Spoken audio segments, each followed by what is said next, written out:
हर हर महादेव। एक राजा था, उसका 3 लड़का और 1 लड़की थे। राजा बहुत ही दयालु और सुंदर स्वभाव का था। उसका राज्य में किसी भी तरह का किसी चीज का कमी नहीं था। एक दिन राजा अपने मंत्रियों के साथ एक जंगल में शिकार खेलने के लिए गया। वहां एक जंगली जानवर हरिन नजर पड़ा। वो हरिन के पीछे मारने के लिए दौड़ते दौड़ते वह राजा बहुत ही जंगल के अंदर चला गया और वहां जाकर वह रास्ता भुला गया और उसके खोजने के लिए सिपाही भी उनके पास नहीं जा पाए। राजा जंगल में इधर उधर घूमते रहे कि जंगल से किस तरह निकले, लेकिन उनका कुछ भी बुद्धि काम न करे, नहीं किया कि वह किस तरह से बाहर निकले। दूसरे दिन हुआ, रात भर वही जंगल में विश्राम किए। फिर दूसरे दिन हुआ, फिर जंगल में घूमते रहे बाहर निकलने के लिए, लेकिन उनका किसी भी तरह निकलना नामुमकिन था। देखे जंगल में कि एक छोटा सा झोपड़ी है। वहां एक बूढ़ी बैठा हुआ है, बूढ़ी माँ जो। बूढ़ी माँ के जाके राजा दंडवत प्रणाम किए और बूढ़ी माँ से बोले कि माँ, इस जंगल से निकलने के लिए, बाहर जाने के लिए कोई रास्ता हमको बता दीजिए। बूढ़ी माता बहुत ही जादूगरनी थी। उन्होंने राजा को देखा तो कहा, इससे अच्छा तो और हमको कभी मौका नहीं मिलेगा। उस जादूगरनी औरत का एक लड़की थी। तो जादूगरनी बूढ़ी माँ बोली राजा के कि राजा, मैं तो आपको बाहर जाने का रास्ता बता दूंगा, लेकिन आप मेरा एक शर्त है, उसे तुमको मानना पड़ेगा। राजा कहा कि क्या शर्त है, बोलिए, मैं उसको मानने के लिए तैयार हूं। राजा को बूढ़ी माँ ने बताए कि राजा, मेरा एक लड़की है, बहुत ही सुंदर और सुशील है। जंगल में कोई आता नहीं है, आप ही आए हैं। मैं सोच रहे हैं कि मेरे लड़की से तुम शादी कर लो, तब मैं तुमको जंगल से निकलने का रास्ता बता देंगे। नहीं तो आप जिंदगी भर घूमते रहेगा, इस जंगल से तू बाहर नहीं निकल पाएगा। यह बात सुनकर राजा सोच में पड़ गए और सोचे कि चलो ठीक है, इनका बात मान ही लेने में ठीक है। राजा बोले कि ठीक है माँ, मैं आपको बात मानती हूं। कहा कि ठीक है राजा साहब, चलिए मेरे घर। जंगल में वो अपने घर ले गए तो देख रहे एक छोटा सा झोपड़ी है। झोपड़ी के अंदर राजा को ले गए। उसका लड़की उस घड़ी, जो बूढ़ी माँ की लड़की थी, वह खाना पका रहे थे। राजा को देखकर रानी बूढ़ी माँ की लड़की उठकर खड़ा हो गई, जैसे लग रहा है कि राजा के लिए ही वह लड़की व्याकुल थी। लड़की बहुत ही सुंदर और खूबसूरत थी, लेकिन उनका राजा को ऊपर भी उस पर किसी तरह का विश्वास नहीं था, क्योंकि वह जंगली औरत थी। लेकिन राजा तो वचनबद्ध है, अगर वह शादी से मुंह कर जाता है तो जंगल से निकल नहीं पाएगा। क्योंकि राजा 3 लड़का और एक लड़की थी राजा का, जिससे वह बहुत ही अपने जान से भी ज्यादा प्यार करता था। इसी को उसको चिंता सताया हुआ था कि अगर इस औरत से मैं शादी कर लूंगा तो मेरे बेटे और बेटी को ऐसा नहीं देखे लेकिन करे तो क्या करे। कहा ठीक है। उनका बात मानकर और रानी वो बूढ़ी माँ की बेटी को अपने घोड़े पर बैठाए और वहां से अपने राज चले गए। थोड़ा दूर आगे जाकर बूढ़ी माँ ने उसको अरियाता रास्ता बताया। थोड़ी ही तनिक घंटे में, आधे घंटे में वो जंगल पार करके और अपने राज में चले गए। वहां जाकर कहे अनुसार इस लड़की से विवाह कर लिए और उसका जो 3 लड़का और 1 लड़की थी, उसके लिए राजा सोचा कि इस औरत के निगाह से मैं क्यों न इस बच्चे को दूर रखूं, ताकि इसका नजर उस पर न पड़े और न ही उससे क्रोध होगी, क्योंकि सौतेली माँ ही होती है। चाहे वो कितना ही अच्छा रहे, लेकिन अपना रूप जरूर दिखाते हैं। देखिए, यहाँ से कहानी बहुत ही दर्दनाक रूप धर लेता है। राजा ने इस रानी से बचने के लिए अपनी 3 बेटे और 1 बेटी के लिए एक जंगल में, उनकी का राज एक जंगल था, उसको अंदर एक ऐसा महल बनवाया कि जिसको किसी को पता नहीं हो, और वहां हर एक तरह का सुख सुविधा उपलब्ध करवा दिए। खाने पीने रहने के लिए किसी चीज का भी कमी नहीं। और तीनों लड़का को और अपने बेटी को ले जाकर उसी महल में रख दिए और तीनों लड़का और लड़की उसका खूब खुशी खुशी रहने लगे। राजा जब भी जाता था तो बिना बताए अपना कहूं भी जाता था तो अपने बेटे और बेटी से मिलता था। 2 या 4 दिन पर जाकर जरूर मिलते थे। इसी तरह कुछ दिन बीता तो जो उसका सौतेली माँ थी जादूगरनी की और बेटी, उसका शक हुआ कि राजा कहाँ जाता है, 1-2 दिन गायब रहता है। उस पर अपने राजा पर उसको शक हो गया। वो अपने कुछ सिपाही को खूब 1000 असरफिया दी और प्रलोभन दिया, ये लोग कहाँ राजा जाता है उसके बारे में तुम हमको बताओ तो तुमको 1000 रुपया सरफिया दूंगा और 200 रुपया और इनाम में दूंगा। यह सुनकर एक सिपाही था, वह कहा ठीक है रानी, मैं इसका पता लगाते हैं। जब राजा अपने बेटे से मिलने के लिए जा रहे थे जंगल, तो उसको पीछा करते करते एक सिपाही उसको देख लिया कि कहाँ जाते हैं। वह आकर रानी से सारी कहानी कहकर सुना दी। यह कहानी सुनकर रानी, जो बूढ़ी माँ की बेटी थी, वो बहुत ही क्रोधित अंदर से हुआ। सोचा कि ठीक है, मैं इसका बदला लेता हूं। वो क्या किया कि तीनों लड़के को जाना, लेकिन लड़की को तो उसको मालूम नहीं थी।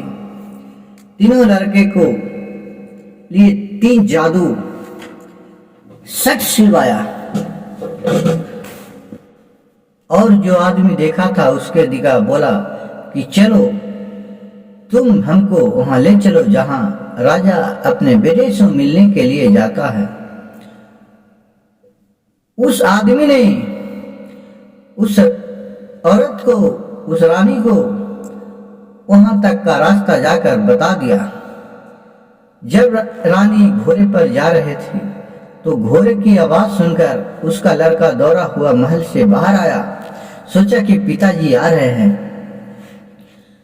जैसे वो आए तो देख रहे हैं कि एक घोड़े पर, मेरे पिताजी के घोड़े पर एक औरत आई है। उस समय उसका पिताजी विदेश कोई काम से गए हुए थे 4-5 दिन के लिए।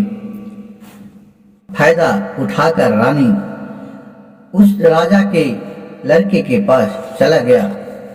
जैसे लड़का दौड़कर आया घोड़े के पास, तो वो जो शख्स से आया था वो जादुई शख्स था, क्योंकि अपने माँ से वो भी कुत्तू जादू सीखी हुई थी। उस शट को उसके ऊपर बिक दिया। वो तीनों सुग्गा बनकर और फर फर उड़ गए। ये सब कहानी उसकी ये राजा का लड़की थी। वो अपन महल के खिड़की द्वारा देख रही थी कि मेरे भाई गया और वो सब बिगा उस पर और सब सुग्गा बन के और उड़ गया जंगल में। और वहां से रानी अपने महल में फिर वापस चले आए। अब सोचा आकर कि अब तो मैं आराम से रह सकते हैं, क्योंकि जो मेरा रास्ता के काटा था खत्म हो गया। अब जब ही राजा आएगा तो मेरे पास ही रहेगा, अब तो कन्हू जाएगा नहीं। क्योंकि राजा इस रानी से जो छिपाया था वो अपने बेटे और बेटी को रहस्य, उससे और क्रोध हो चुका था कि हमसे राजा इतना भारी जुल्म करता है कि छिपा के रखा है, इसको तो मैं किसी तरह कैसा करता हूँ ये मैं दिखाई देता हूँ। लेकिन जो राजा के लड़की थी वह छोटी गोदी से ही बहुत ही शिव भगवान का ध्यान और पूजा पाठ करने में माहिर था। ओम शिव गुरु के ओम नमः शिवाय हर हर महादेव का जाप जरूर सुबह सुबह करता था। 2-4 दिन के बाद जब राजा वापस आया, अपने महल में जा रहे थे राज में, तो सोचा कि चलते हैं अपना बेटा और बेटी से मिलते चलते हैं। उन्होंने आया तो देख रहा कि कोई भी आवाज नहीं आ रहा है। महल के अंदर गया, देख रहा कि बेटी अकेली है और कोई लड़का नहीं है। अपने बेटी से बोली कि बेटी तुम्हारा भाई कहाँ गए? यह सुनकर बेटी बहुत ही सुसुक कर रोने लगी और बोले पिताजी, एक औरत आई थी जो शट लाई थी और आपको आवाज सुनकर मेरे भाई दौड़ कर बाहर गए तो शट को उस पर बिक दिए और उन लोग सुगा बनकर उड़ गए और फिर वापस नहीं आए। देखिए ये महल में सुगा का एक पंख है जो, और जंगल की तरह उड़ गए। आज तक भाई लौट के नहीं आए हैं भैया लोग। यह सुनकर राजा बहुत ही चिंतित हुआ। अब उसको इस महल में बेटी को भी अकेले छोड़ने के लिए डर लग रहा था। कहा ठीक है बेटी, चलो अब तुमको हम अपने घर ले चलते हैं, अब तुमको यहाँ अकेले नहीं छोड़ूंगा। बेटी जब उस औरत की सब आंखों देखी कहानी देखा था तो बेटी को बहुत ही डर लग रहा था। वो सोच रही थी कि फिर तो मेरी माँ है जो सतीली माँ है, फिर वहां जाऊंगा तो ऐसे न हमको भी इसी तरह का कर दे। पिता से बहुत ही आरजू मिनती करे कि पिताजी ठीक है, आज रात भर आप यहाँ रुक जाइए, कल सुबह हम लोग चलेंगे। बेटी के बात सुनकर राजा कहा ठीक है, लेकिन बेटी को घर जाने के लिए बहुत ही डर सता रहा था। अब राजा पूरा रात चिंतन में था कि किधर खोजूं, मैं कहां खोजूं। बेटी सोची कि अपने भाई को तो मैं खुद खोजूंगा, जब तक नहीं खोजूंगा तो वापस मैं नहीं आऊंगा, क्योंकि घर भी जाऊंगा तो मेरी जो माँ है वो बड़ी दुआही वाली सतीली माँ, वो हमको जिंदा नहीं छोड़ेगा। भाई जैसा हमको भी वो दुख देगा। शिव गुरु के नाम लेकर पिताजी जब रात में सोए हुए थे तो शंकर जी का नाम लेकर और बेटी जब पिताजी सो रहे तो घर से जंगल में अपने भाई को खोजने के लिए निकल पड़ी। खोजते खोजते 1 दिन 2 दिन हो गया, लेकिन उसका भाई का आता पता नहीं चला। इधर जब राजा का नींद टूटा तो अपने बेटी को खोजते खोजते वह थक गया, लेकिन उसका बेटी नहीं मिला और निराश होकर वह महल में चले गया। लेकिन इस सब बात वो अपने जो औरत करके लाई थी उससे बोलने का उसका साहस नहीं था, क्योंकि उसके पास कोई प्रूफ नहीं था कि वही औरत मेरी औरत है कि दूसरा है। अगर वो बोलती तो ही बूढ़ी का याद आता कि ऐसा नहीं, रानी हमको भी जादू से कुछ बना डाले। जब तक उसका प्रूफ नहीं आता है तो राजा उस पर दंड भी नहीं दे सकता है। कैसे दंड दे? राजा की बेटी जब खोजते खोजते सगर थक गया, एकदम उसका पैर काम नहीं करने लगा, भूखा से देह शरीर काम नहीं करने लगा, तो देखा कि एक जंगल में, उसी जंगल में एक छोटा सा झोपड़ी नजर आया, घर। उस घर के अंदर गया कि कोई होगा तो रहेंगे। तो देख रहा है कि वहां 3 बिस्तर लगा हुआ है, 3 खटिया बिछा हुआ है। वो देखकर देखा कि कोई आदमी नहीं है, यहाँ 3 खटिया बिछा हुआ। यह देखकर वो बहुत चिंतित हुआ और वहां कहा कि ठीक है, इसका रहस्य में जानते हैं, हो सकता है कि मेरा भाई यहीं आता होगा। उसी तरह जाके खटिया को बगल में कोना में एक नीचे लड़की सो रही, आहर देखता है कि कौन उधर से आता है। जब शाम हुआ तो फर फर फर फर फर फर के आवाज बाहर आया और वो तीनों सुग्गा आकर और तीनों खटिया पर बैठ रहा। यह देखकर राजा की लड़की थी जो सर उठाकर देखने लगा कि हमारे भाई ही तो नहीं है कि दूसरा कोई है। तो उसका भाई अपने बहन को तीनों पहचान लिया। उसमें जो बड़ा भाई था वो मनुष्य की आवाज में बोला कि बहन, तुम यहाँ क्यों चली आई है? यह खतरा से खाली है, तुम यहाँ से घर चले जाओ।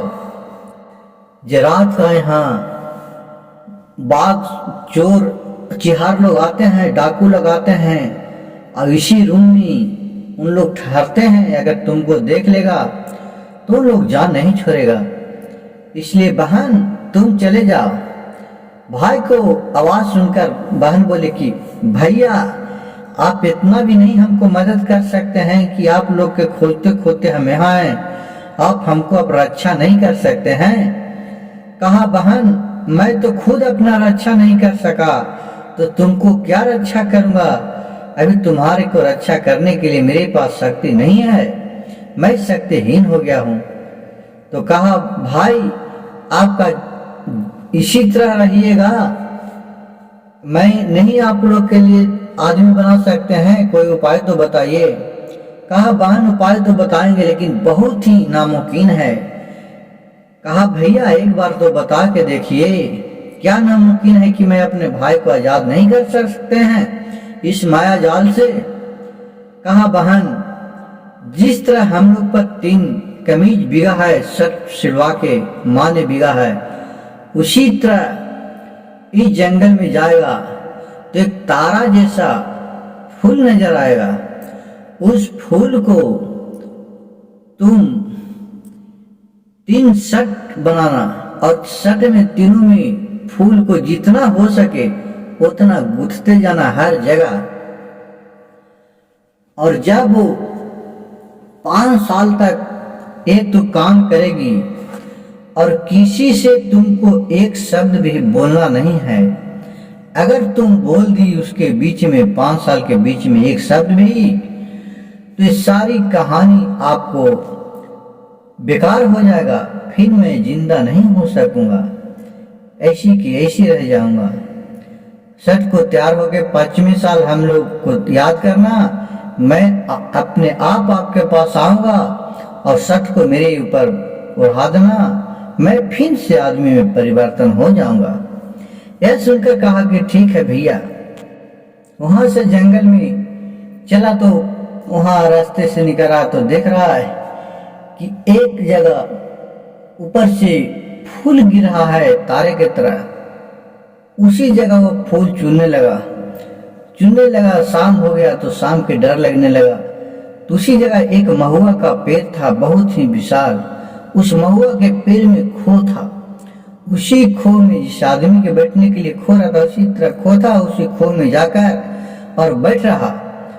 सोचा कि चलो जंगल में तो कोई बोलेगा हमसे नहीं, कोई मिलेगा नहीं, नहीं किसी से बोलना है, न हंसना है, न चलना है, इसी जगह में गुथते रहूंगा, अपना शर्ट बनाते रहूंगा। वो अपने ओढ़नी को फाड़कर और 3 कमीज बनाने लगा। एक कमीज बनाया और उसमें फूल गुथने लगा। 2-4 दिन के बाद हुआ कि वहां एक राजा का लड़का और कुछ सिपाही के साथ जंगल में शिकार खेलने आया था। उस सिपाही ने देखा कि इस खो में एक गजब ही सुंदर और सुशील, बहुत ही सुंदर लड़की बैठा हुआ। लड़की से बोली कि तुम यहाँ क्या कर रही है इस घनघोर जंगल में? यह देखकर सबको बहुत आश्चर्य हुआ, लेकिन कुछ भी बोलने पर लड़की कुछ नहीं बोली। लड़की को जाने के लिए उस राजा के सिपाही लोग बोले, लेकिन लड़की नहीं वहां से निकली। तो हाथ पकड़कर जबरदस्ती निकाल लिया खो में से और जाके राजकुमार के पास, राजा के जो लड़का राजकुमार था जंगल में, उसके पास ले जाकर और सारी कहानी कही। उसका सिपाही लोग यह सुनकर राजा के लड़का भी बहुत अचंभा हुआ कि इस जंगल में इतना सुंदर खूबसूरत लड़की क्या करिए। उस पर वह मोहित हो गई और सोचा कि इसको साथ में शादी करूंगा। इस तो लग रहा है कि इंद्र का परी है, आज तक इतना सुंदर खूबसूरत में लड़की नहीं देखा। और वहां से लड़की को लेकर अपने महल चले गया। वहां जाकर अपना दास दासियों से बोली, राजा के लड़का कि इसको पूरा नहलाओ धोलाओ और अच्छा कपड़ा सुंदर वस्त्र पहनाओ।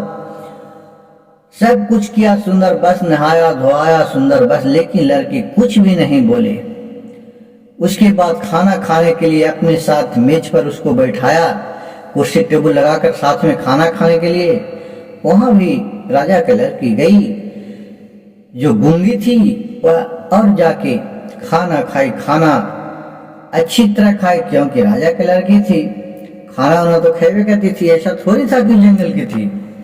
तो अच्छी तरह से खाना खाए। यह देखकर राजा का लड़का बहुत ही प्रसन्न हुआ और उसका दिल में और लड़की गर गई और उसके साथ शादी कर लिया। वो अपने माँ को नहीं चाहते हुए पर भी बहुत क्रोध किया। माँ की जंगली औरत लड़की को कहां से लाकर तुम शादी करेगा, मेरा नाम निशान बुलाएगा। लेकिन राजा का लड़का राजकुमार नहीं माना, उससे शादी कर लिया। कुछ दिन बीता, उससे एक बच्चा पैदा लिया। बच्चा को देखकर उसका माँ थी राजा के लड़का को सोचा कि इसको मरवा देते हैं और इसको घर से निकलवा देंगे, बिना निकलवेले चैन नहीं लूंगा। उस लड़की को, बच्चे को दासियों द्वारा मरवा दिया और इसको मुंह पर उसी लड़के के खून और हाथ में लगवा दिया और अपने बेटे को कहा कि तुम्हारे बहुत लाया है, देखो जंगली औरत, ये तो डाइन है, कांय है, देखो ये अपने बच्चे को पैदा ही किया और अपने खा गया। देखो ये बात सुनकर राजा के लड़का को अपने माँ के बात पर विश्वास नहीं हुआ कि इतना सुशील लड़की और अपने बेटे को खा सकता है, ऐसा तो हो ही नहीं सकता है। लेकिन वो तो गूंगी थी, किसी से बोल नहीं सकता था। कुछ दिन उसी तरह हुआ, लेकिन राजा के लड़का अपने दिलो जान से बहुत ही उसको चाहती थी। कुछ दिन बाद हुआ तो फिर उन्होंने, राजा के लड़की ने फिर एक पुत्र का जन्म दिया। तो फिर उसी तरह राजा के माँ ने, राजकुमार के माँ ने मरवा दिया और उसके मुंह पर खून और हाथ में खून लगवा के और बोला कि ये तो फिर अपने लड़का को खा गया है। बहुत पूछने पर लड़की तो गूंगी थी, कुछ बोली नहीं, क्योंकि उसका एक वही याद था कि बोलूंगा तो मेरा भाई जिंदा नहीं हो पाएगा, इसीलिए वो नहीं बोल रही थी।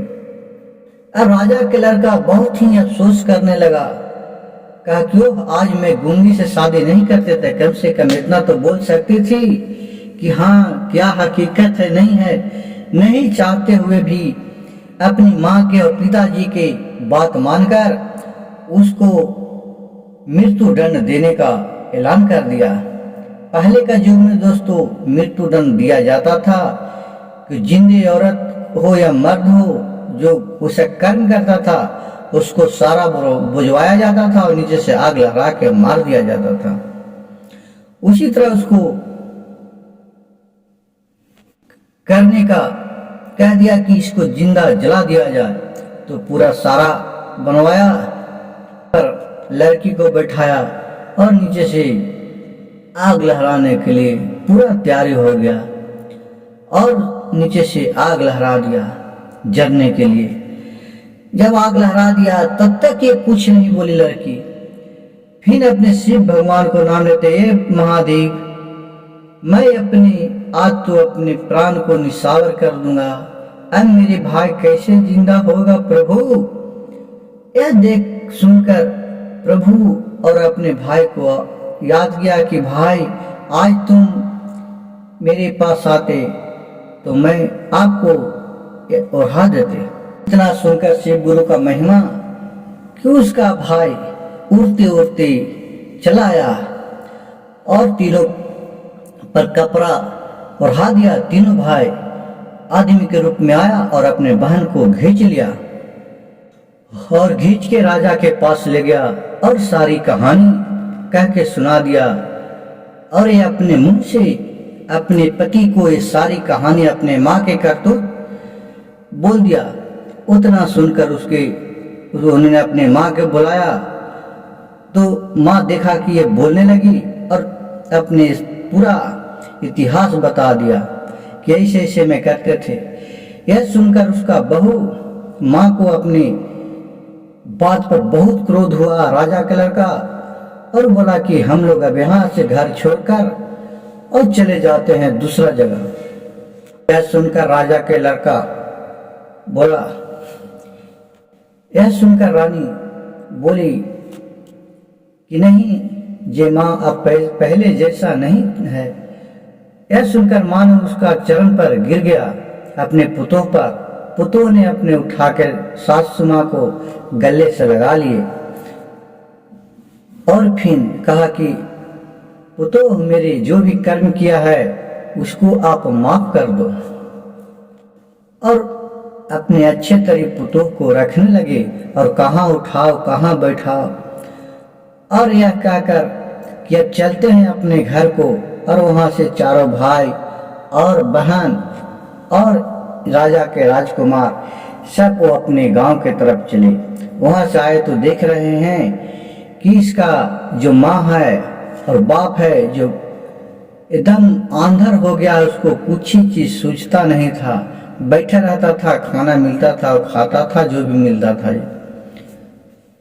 इसे देखकर उसका जो बहन थी राजा के लड़की कहा, शिव भगवान, इनको क्या गलत हुआ है जिन पर आप इतना क्रोध किए हैं। मेरा पिताजी को तो कोई गलत नहीं हुआ है, ठीक है, जो भी गलती हुआ है उसको क्षमा कर दीजिए।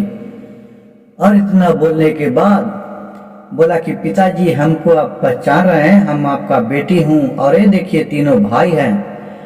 यह देखकर उसका आंख में रोशनी आ गया और तीनों के गले से लगा लिया। और उसका ये मायावी औरत थी जादूगरनी, वो भी अपने बात पर अफसोस करने लगी और गले से लगा लिया। और अच्छे तरी सभी बेटा और दामाद और बेटी को अच्छे तरह रखी और सद्भाव की। हर हर महादेव। जिस तरह इन सभी को मदद किए उसी तरह हर एक गरीब भाई और दुखिया को मदद करे महादेव। अगर मेरा वीडियो अच्छा लगे तो चैनल को लाइक कीजिए, सब्सक्राइब कीजिए और शेयर कीजिएगा।